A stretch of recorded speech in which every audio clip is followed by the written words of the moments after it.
हाँ जी स्टूडेंट, तो आज हम देखने वाले हैं सिकंदर महान के बारे में। इतने बड़े शक्तिशाली राजा के बारे में पढ़ने से पहले आपको शायद आपने बहुत सारी कहानियों के बारे में इसके बारे में सुना होगा कि सिकंदर ने इंडिया के ऊपर हमला किया था। तो इसी वीडियो के अंदर आज हम देखने वाले हैं सिकंदर महान, इतना जो बड़ा शक्तिशाली राजा था, इसने इंडिया के ऊपर जब अटैक किए थे तो क्या कंडीशन थी और कैसे ये कहाँ से आया था और इसका मकसद क्या था दुनिया के ऊपर इसने इतने हमले किए और ये इंडिया में पहुंचा, तो ये किस कारण से इंडिया में पहुंचा था। तो इसके बारे में इस वीडियो के अंदर हम डिटेल में बात करने वाले हैं। सिकंदर, जिसको हम सिकंदर महान के नाम से जानते हैं, जिसने कहते हैं कि पूरी दुनिया को जीता था और ये सिर्फ 20 साल और 25 साल की एज में इतने बड़े सपना देखने वाले पर्सन के बारे में आज हम इस वीडियो के अंदर डिटेल में डिस्कस करेंगे। तो चलिए जी, हम अपनी वीडियो को डिस्कस करने से पहले मैं आपको बता दूं कि जो स्टूडेंट इस चैनल के ऊपर नए हैं, प्लीज़ इस वीडियो को like, share, subscribe to everyone. Further इस तरह की वीडियोस को देखने के लिए आप इस चैनल पर बने रहें और वीडियो को थोड़ा सा स्किप भी ना करें, क्योंकि इस वीडियो को पूरा देखें, शुरू से लेकर लास्ट तक आपने इसको पूरा इस वीडियो को देखना है। तो आइए जी, अब हम अपनी बात को स्टार्ट करते हैं। सिकंदर महान के बारे में पढ़ना स्टार्ट करते हैं। तो सिकंदर महान जिसका जन्म हुआ था 356 ईसा पूर्व, मतलब कहने का भाव है कि ईसा मसीह के 356 जिसको बोलते हैं ईसा पूर्व, इसके जो BC में इसका जन्म हुआ था। और जब इसका जन्म हुआ था तो इस यूनान, ये एक्चुअली में कहाँ से था? यूनान से, जिसको हम ग्रीक्स भी बोलते हैं। अब याद रखना, ग्रीक्स ने होता क्या जी, ये जो पर्सन होता है इसने क्या करता है, इसके पहले फादर साहब के बारे में बात कर लेते हैं। इसके फादर साहब एक क्या थे जी, यूनान के अंदर एक राजा थे जिनको फिलिप्स 1, 2, 3 के नाम से जाना जाता था। तो ये इसके फादर फिलिप्स थे, तो ये आपने याद रखना है। उसके बाद फिलिप्स थे वो एक मकदूनिया के शासक बनते हैं, क्योंकि यूनान के अंदर भी काफ़ी सिटीज़ थी। तो वहाँ पे एक था जी मकदूनिया क्या था जी, आपको पता है ग्रीक्स आपका बिल्कुल जो आज का तुर्की है, जिसको टर्की बोलते हैं, इसका 2 पार्ट हैं। एक तो कुछ पार्ट इसका पड़ता है एशिया के अंदर, एक पार्ट जो एशिया के अंदर पड़ता है, एक पार्ट इसका जो यूरोप के अंदर पड़ता है। यूरोप के पार्ट के साथ ही ग्रीक्स पड़ता है। तो यहाँ पे याद रखना कि एक शहर है टर्की का, जो क्या है जी, बिल्कुल एशिया और यूरोप के बिल्कुल किनारे पे स्थित है। इसका नाम है जी इस्तांबुल। इसको कॉन्टिनेंटल पोल बोलते थे पुराने टाइम पे, कॉन्टिनेंटल पोल। तो होता क्या जी, ये जो मकदूनिया का जब शासक बनता है तो इसकी हत्या करने के बाद तो इसके बेटा जो होता है सिकंदर, इसकी गद्दी के ऊपर बैठता है 329 ईसा पूर्व में। तो सिकंदर क्या था जी, सिकंदर अरस्तु के शिष्य थे। अरस्तु कौन है जी, जिसको फादर ऑफ जूलॉजी के नाम से जाना जाता है, अरस्तु। तो ये जो अरिस्टोटल जिनका नाम था, तो ये जो गुरु थे, इन्होंने इनको सपना दिखाया पूरी दुनिया को जीतने का। इन्होंने बोला कि आप तब तक इंडिया में तब तक जीतते जाना जब तक आपको आगे पानी ही पानी नज़र ना आए, समुंदर ना देख लो, जब तक तब तक सारी धरती को तुम जीतते जाना। तो ये जो सपना था अपने गुरुजी का, जब आप कह दे कि अपनी माता जी का जो सपना था, इन्होंने इसको पूरा करने के लिए चलता है और कम से कम 10 साल लगातार लड़ाइयाँ करता हुआ इंडिया में पहुँचता है। इंडिया में कंडीशन क्या चल रही है उसको हम देखेंगे। तो पहले मैं आपको बता दूं कि इसने सबसे पहले उस कॉन्टिनेंटल पोल के ऊपर हमला करता है और उस कॉन्टिनेंटल पोल वाले एरिया को अपने अंदर कब्जा कर लेता है, जिससे उसके बाद ये एशिया में एंटर करता है। तो ये याद रखना, कॉन्टिनेंटल पोल है। अब जो एशिया है जी, अब मैं एशिया की कंडीशन आपको बता दूँ उस टाइम पर, तो इसको तो हम बाद में देखेंगे क्योंकि इसको पढ़ लेंगे। तो एशिया जो पूरा है, यहाँ पे एक आपको पता होगा हकामी वंश का एक राज था। हकामी वंश में दारा 1 के नाम से दारा 1, दारा 2, दारा 3 ऐसे राजे चलते थे, जिनको इंग्लिश में डायमेकस, कई ग्रंथों में इसको डायमेकस के नाम से भी बोला जाता है। तो हकामी वंश जो था, ये ईरान के शासक थे। इराक वाले एरिया में रहते थे। और ये हकामी वंश के अंडर होता क्या था जी, इन्होंने लगभग पूरे एशिया को अपने 20 टुकड़ों में 20 स्टेट्स के अंदर डिवाइड किया हुआ था। और एक स्टेट को संभालने के लिए 2 राजे होते थे। तो 2 राजे थे तक लगभग पूरे एशिया में इनकी जो हुकूमत थी हकामी वंश की, दारा 1, 2, 3 की, लगभग 40 राजाओं के ऊपर चलती थी। 40 राजा इसको कर और टैक्स वसूल कर पूरे देते थे। और ये क्योंकि हकामी वंश ने पूरे एशिया को लगभग 20 टुकड़ों में अपने पूरा कब्जा किया हुआ था। ठीक है जी।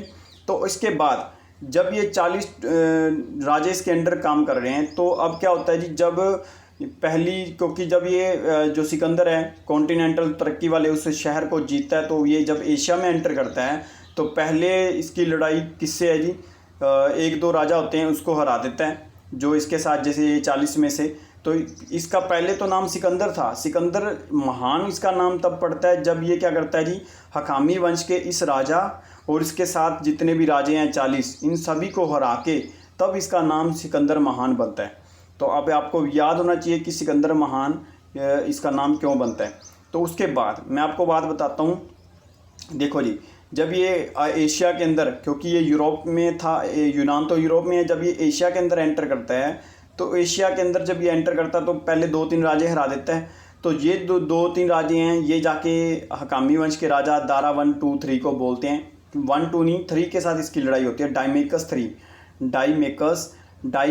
3 के नाम से इसकी लड़ाई होती है। तो ये इसको बोलते हैं। तो डाइमेकस 3 क्या करता है जी, अपनी पूरी सेना लेके, क्योंकि इसके पास धन दौलत शौहरत सेना और सब कुछ, क्योंकि 40 सेनाओं जो राजों के ऊपर राज कर रहा है, तो इतनी बड़ी सेना थी। इसके पास तो इतनी बड़ी सेना भी नहीं थी, पर इसकी कूटनीति, जिसकी समझदारी इतनी अच्छी थी, इतने लेवल पे थी कि इसने क्या हुआ जी, इसके पास कहते हैं नहीं वही 20-30 हज़ार सैनिक थे, और उसकी एक काबिल तारीफ़ जो मैनेजमेंट जिसको बोलते हैं इसने की हुई थी। और जो दारा 3 इसको बोलते हैं, दारा 3, जो वो पर्सन था, इसके पास इतनी बड़ी सेना होने के बावजूद भी ये क्या करता है जी, सिकंदर से जब ये दोनों आपस में लड़ते हैं तो ये आखिर में वहाँ पे हार जाता है। और अब होता क्या है जी, जो डाइमेकस 3 तो हार जाता है, डाइमेकस 3 को मार भी दिया जाता है सिकंदर के द्वारा। अब सिकंदर सभी 40 राजाओं को इन्विटेशन बोलता है कि तुम अब मेरे अंडर हो चुके हो, अब आप मुझे राजा मानो। तो ये जो 40 राजे हैं इसको राजा मानने से इनकार कर देते हैं। कहते हैं कि कल का बच्चा जो आया है वो हमारे पर राज करने की बात कर रहे हैं। तो कहते हैं जी, वो इसको क्या करते हैं, इसको इग्नोर कर देते हैं। इस तरह से फिर ये लड़ाई स्टार्ट होती है। पूरे एशिया में लगभग 10 साल ये इसकी सेना चलती है, और पूरे लगभग 40 राजाओं को हराते हराते लास्ट ये पहुँचती है जी सिंध प्रांत, हिंदुस्तान के जो पाकिस्तान वाला एरिया जहाँ पे है सिंध प्रांत। तो यहाँ पे सिंध प्रांत में पहुँच के यह क्या करता है जी, सिंध प्रांत के पास से यहाँ पे झेलम नदी के ऊपर अम्बी के राजा पोरस यहाँ पे राज कर रहे हैं। पोरस से इसकी लड़ाई होती है। पोरस इसको आगे बढ़ने से रोकता है, और पोरस इसको युद्ध के लिए ललकारता है। तो झेलम नदी के ऊपर दोनों शासक आपस में आते हैं, और वहाँ पे आके ये आपस में लड़ते हैं। तो पोरस, जो आपको पता है कि 40 राजाओं को हराने के बावजूद ये बंदा यहाँ पे पहुँचता है, और पोरस फिर भी इसको लड़ने के लिए मजबूर कर देता है। तो इसकी तरह से कहते हैं कि पुराने ग्रंथों में कि कई ग्रंथ कहते हैं कि पोरस तो जीत गया था, और कहते हैं कि पोरस सिकंदर जीत गया था। तो ये एक कन्फ्यूज़न है हिस्टोरियन के बीच में। तो कुल मिला के कहते हैं जी, पोरस ने जो झेलम नदी थी, झेलम नदी को अब याद रखना है, इसको मैं यहाँ पे आपको थोड़ा सा, झेलम नदी के ऊपर जो नदी थी इसको हम क्या बोलते हैं जी, वितास्ता बोलते हैं, और इसको हाइडेस्पस बोलते हैं, हाइडेस्पीस, ग्रीक्स के अंदर हाइडेस्पीस बोलते हैं, और वैसे हिंदू ग्रंथ के अंदर इसको वितास्ता बोलते हैं। आज का नेम झेलम है। झेलम नदी के ऊपर दोनों राजाओं के बीच में लड़ाई होती है, और यहाँ पे पोरस क्या करता है, हार जाता है। और पोरस इतने बहादुरी के साथ इसको जब कोर्ट में पेश किया जाता है, तो सिकंदर इसको क्या करता है, उसका सारा राज्य वापस लौटा देता है। तो ये कहानी आपने सुनी होगी। तो अब हम देख लेते हैं कि जब इंडिया में झेलम नदी के ऊपर ये लास्ट यहाँ पे पहुँचता है, और सेल्यूकस इसके साथ देखो, अब इसके गुरु के बारे में मैंने आपको बता दिया इसने। उसके बाद सिकंदर जो भारत की विजय का अभियान है 326 ईसा पूर्व में इंडिया के ऊपर हमला करता है। अब ये याद रखना है। सेल्यूकस निकेटर जो इसके शक्तिशाली सेनापति थे, अब इसके सेनापति तो 3 थे, पर सेल्यूकस निकेटर जो था वो मेन सेनापति था, जो आपको पता है भूमि के ऊपर इसके साथ चल रहा था, स्थल के ऊपर इसकी जल सेना भी थी। जल सेना की लीड जो कर रहा था वो इसका निर्याकस एक सेनापति था उसको। अच्छा, सिकंदर के पंजाब के शासक पोरस के साथ युद्ध होता है, और इसको हाइडेस्पीस का युद्ध बोलते हैं, जहाँ वितास्ता का युद्ध बोलते हैं, जहाँ झेलम नदी का युद्ध बोलते हैं। ठीक है जी। सिकंदर की सेना ने, अब याद रखना है, सिकंदर जिस तरह से इंडिया में एंटर करता जा रहा है, तो इंडिया में एंटर करने से पहले पाकिस्तान वाले एरिया से इसको कितने दरिया मिलते हैं आपको पता है। पंजाब को 5 दरियाओं की धरती बोला जाता है। तो तो पहले तो इसने चिनाब झेलम तो पार कर लिया था, पर ब्यास नदी एक ऐसी नदी थी, इसके बाद सारा राज्य किसका था जी, इसके बाद सारा राज्य धनानंद का था। धनानंद यहाँ से राज कर रहा था। तो धनानंद यहाँ पे एक बात और कर देता है, इसको हम मगध के अंदर पढ़ ही चुके हैं कि धनानंद एक नाइयों के राजा के बेटे थे। तो इन्होंने क्या किया था, चाणक्य की बेइज्जती अपने कोर्ट में की थी। तो चाणक्य को पता था, चाणक्य ने यही बात बताई थी कि एक सिकंदर नाम का राजा है, वो इंडिया में हमला करने वाला है, आओ आप सभी राजाओं को मिलकर इसको रोकना चाहिए, नहीं तो हम सभी इसके अंडर में चले जाएंगे। तो ये बात लेके चाणक्य था वो इसके कोर्ट में पहुंचता है। तो ये कहता है कि अब ये साधु संत हमें बताएंगे कि कौन हम पे हमला करने वाला है। तो धनानंद इसकी बेइज्जती करता है, इसकी जो कहते हैं चोटी काट के इसको अपने कोर्ट से बाहर निकाल दिया जाता है। तब ये जो सिकंदर जो ये चाणक्य होते हैं अपने क्या करते हैं, इसको बोल कर जाते हैं कि मैं तुम्हारा तख्ता पलट करके ही छोड़ूंगा। तो इस तरह से सिकंदर जब यहाँ पे पहुँचता है, तो ब्यास नदी ऐसी नदी थी जहाँ पे क्या होता है कि ये इस नदी को पार नहीं कर पाया था, क्योंकि जब ये 6-7 दरियाओं के बीच में से पार कर रहा है, इन दरियाओं में क्या होते हैं, छोटे छोटे राज हैं और छोटे छोटे खूंखार जातियाँ जगह। जब आप इसको बहुत डीप में पढ़ते हो तब यहाँ पे जाके छोटी छोटी जनजातियों के बारे में पढ़ते हो, जिनमें से क्या होती है, एक जनजाति की जो लड़ाई होती है जिसमें स्त्रियाँ भी लड़ती हैं। तो यहाँ से पता लगता है सिकंदर के खिलाफ, तो इन स्त्रियों में से एक खूंखार जाति से जब इसकी लड़ाई होती है तो इसके यहाँ पे तीर लग जाता है इसके पैर में, जिससे ये बीमार हो जाता है। तो यहीं से ये ब्यास नदी से ही वापस चला जाता है। तब ये वापस जाता है तो एक तो ये स्थल सेना इसकी चल रही है और एक जल सेना चलती है, पर इससे पहले ये 2-3 घटनाएं आपस में कर चुका होता है, जिसके इतिहास में हम बहुत बारी अपने बुजुर्गों से पढ़ा होगा, सुना भी होगा। तो इनमें से जो मेन बातें थी कि सिकंदर ने होता क्या जी, जब इसने सारी दुनिया को कहते हैं कि लगभग सारी दुनिया इसने जीत ली थी, 40 राजाओं को हराया, उसके बाद डायमेकस वालों राजाओं को, हकामी वंश के राजा को हराया, इंडिया के राजाओं को हराया, इतने पूरे लगभग 10 साल लड़ाई करने के बाद ये जब ब्यास ने पंजाब में पहुंचता है, तो पंजाब में आपको पता है जी, पंजाब एक संतों फ़कीरों की धरती है। यहाँ पे जब ये पहुँचता है तो सारे लोग इसको सजदा कर रहे हैं। तो जब ये 5-6 फ़कीर होते हैं इसके सामने से जा रहे हैं तो वो इसको सजदा नहीं करते हैं। तो ये दूर से उनको देख लेता है और ये बोलता है कि आपको पता नहीं कि मैंने यहाँ पे सारी धरती को जीता और आप मेरे को सजदा क्यों नहीं कर रहे हो, आपको पता है इस धरती के ऊपर मालिक मैं हूँ। तो वो जो पीर फ़कीर होते हैं वो बोलते हैं कि हमारा सर तो सिर्फ जा तो उस दर पे झुक सकता है जहाँ हम मर सकते हैं। तो इस तरह से वो कहता है कि तुम्हें इतना घमंड नहीं करना चाहिए, सिकंदर को बोलते हैं। तो सिकंदर बोलता है कि अगर तुम्हारा कोई और देवता है तो आप मुझे बता सकते हो कि मेरी मौत कैसे होगी। तो वो बोलते हैं कि कोई बात नहीं, हम आपको बता सकते हैं। तो वो बोलते हैं कि जब वो इनको बुलाता है तो वो बोलता है इनको हाथ दिखाता है, तो इसमें वो उसको बोल देते हैं, पीर फ़कीर होते हैं वो इसको बोल देते हैं कि जब तेरे ऊपर चांदी की छत होगी, सोने की छत होगी और चांदी की जो बिस्तर होगा, तो चांदी की धरती होगी, तो आप समझ लेना कि आपका टाइम नज़दीक आ चुका है और आप उसके बाद घर पे नहीं पहुंच पाओगे। तो इस तरह से ये बात जब बोलते हैं तो सिकंदर इसको इग्नोर कर देता है। वो बोलता है कि ये तो ऐसे बोल रहे हैं, इनका क्या फ़ायदा है, ऐसे थोड़ी मरने वाला हूँ, और उसकी एज भी अभी 30 साल ही हुई थी। तो इस तरह से ये चलता रहता है ये सिस्टम। जब पंजाब में उसके बाद लड़ाइयाँ करता है तो एक टाइम होता क्या, जब इसको वो खूंखार जाति से जब इसके पैर पे किल लगती है, तब ये क्या करता है जी, वहाँ पे किल लगने के बाद जब इसको बिठाया जाता है, क्योंकि बुखार बहुत ज़्यादा होता है उस टाइम पे, तो उस टाइम पे जब इसको बिठाया जाता है तो ये एक राजा है। तो ये होता क्या है जी, जो इसको बिठाने के लिए जब इसको नीचे उतारा जाता है तो इसको बिठाने के लिए क्या करते हैं, जो हाथी के ऊपर चद्दर सी फैलाई होती है चांदी की, वो इसके नीचे बिछा दी जाती है। और उसके ऊपर इतनी बड़ी गर्मी ज़्यादा पड़ रही है तो इसके ऊपर जो हाथी के ऊपर एक छतर लगा होता है सोने का, वो भी इसके ऊपर लगा दिया जाता है। तो इस तरह से सिकंदर इसके नीचे बैठा है। और सिकंदर जब थोड़े दिन आराम करने के बाद जब देखता है तो ऊपर ये इसको सोने की छत नज़र आ रही है और नीचे इसको चांदी, जब नीचे देखता है तो चांदी की धरती नज़र आ रही है। तब ये इसको बात याद आती है कि वो पीर फ़कीर तो फिर इस तरह से सही बोल रहे थे। तो वो क्या कहता है कि अब ऐसे करो कि मेरा टाइम बिल्कुल नज़दीक आ चुका है और अब मैं यहाँ पे बच नहीं सकता हूँ, तो प्लीज़ ऐसे करो, सभी डॉक्टरों और जितने भी पीर फ़कीर पैगंबर जाएँ उन सभी को बुलाओ और मेरा इलाज करवाओ, ताकि मैं अपनी घर पे जाके इतना बोल सकूँ अपनी मम्मी पापा को कि मैं देखो जी पूरी दुनिया को जीत चुका हूँ और मैंने आपके सपने को पूरा किया। तो इस तरह से सभी पीरों फ़कीरों डॉक्टरों को उस टाइम पे जितने भी थे वैद वगैरह सभी को बुलाया जाता है।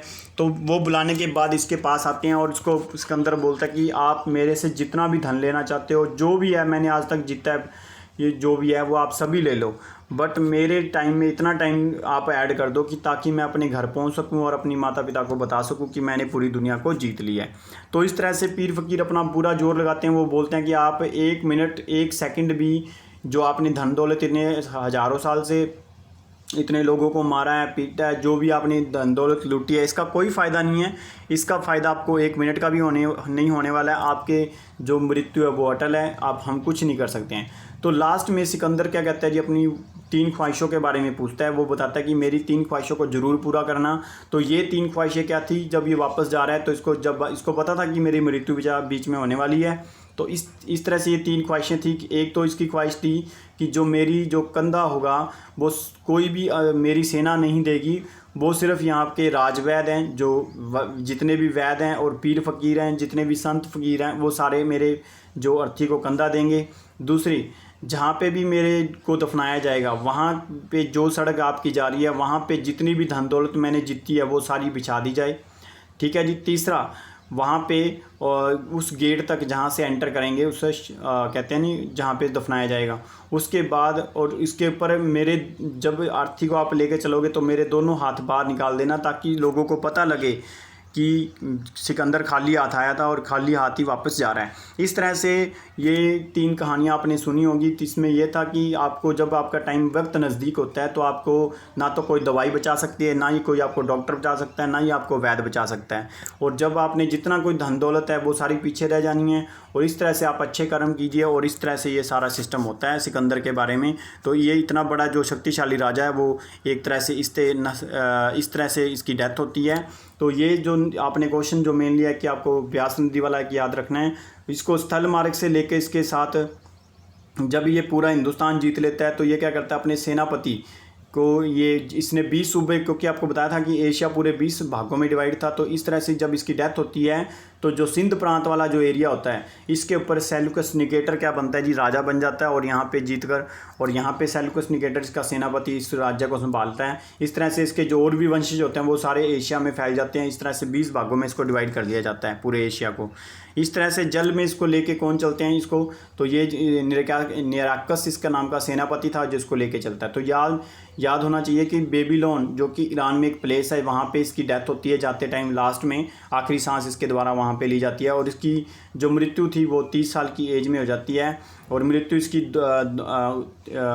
323 ईसा पूर्व में होती है। तो ये था जी आपका सिकंदर महान, इतना जो शक्तिशाली राजा था। इसने इंडिया के ऊपर जब हमला किया था तो मैंने आपकी सारी कंडीशन बता दी हैं, क्योंकि धनानंद से तो इसकी लड़ाई ही नहीं होती है। और चंद्रगुप्त मौर्य कहते हैं जी इसको मिला भी था, क्योंकि चंद्रगुप्त मौर्य की सेना ने ही इसको बोलते हैं जी, इसके सेना के अंदर काफ़ी चीज़ें कहते हैं ना, भरम फैलाने वाली बातें की थी। अब कई इतिहासकार ऐसे बोलते हैं, कई ना बोलते हैं। तो हमें कुल मिला के जितना आपको दिया हुआ था मैंने आपको सारा समझा दिया है। तो अब उसके बाद हम मौर्य साम्राज्य के बारे में देखने वाले हैं। मौर्य साम्राज्य के बारे में हम डिटेल में डिस्कस करेंगे, उसके बारे में कि चंद्रगुप्त मौर्य कैसे फिर राजा बनता है। तो धनानंद के बारे में आपको बता चुका हूँ। तो आई होप कि आपको सभी को समझ आ गया होगा। तो प्लीज़ अगर आपको वीडियो मेरी अच्छी लगी हो तो please like share subscribe to everyone. तो thank you for happy learning to all.